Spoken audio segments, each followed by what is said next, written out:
Do you think the current system of government in which we have ceremonial president and governors is a waste of taxpayers' money? Why do we need a ceremonial president in the country or governors in states? Either the head of state should be a ceremonial monarch whom people know, or the head of state must possess real powers.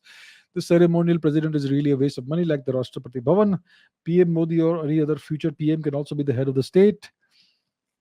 The president can be subjected to parliamentary confidence. We may create a whole new title, such as the Supreme Minister or maybe a Mahamantri, who is both head of state and government. So I agree to a large extent. These ceremonial positions are pointless, and you will see that wherever in the world you have these ceremonial positions, it's usually something that you see in formerly colonized countries.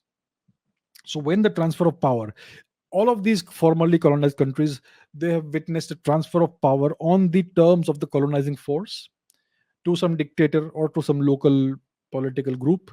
In India, it was the Gandhi Nehru, the Congress party essentially. So these people who came to power after the transfer of power from the British to India, they were very nostalgic about British rule. They loved it so much. They loved having a head of state, which was the British king at the time. So they wished to create a position like that, and that's why they created the ceremonial president, who has no actual powers, but he is the titular head of state, which is a completely pointless thing. Why do we need that? What function does it serve?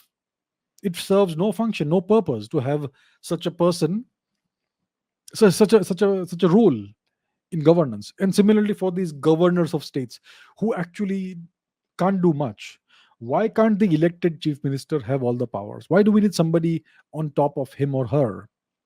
So if you look at countries that have not been colonized, you will see no such thing ever.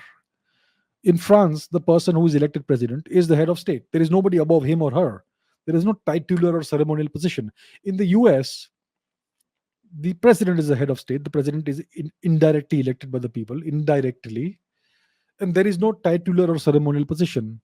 So why can't India trim down on this fat and remove all these unnecessary ceremonial roles, which are essentially a waste of taxpayer money? I agree. Nothing against the people who hold the position of president or whatever. Many of them are really good people. In the past, we have had certain very people who are not quite fit for any such role. But yeah, currently, of course, we have a good person. But I agree that these ceremonial positions are pointless.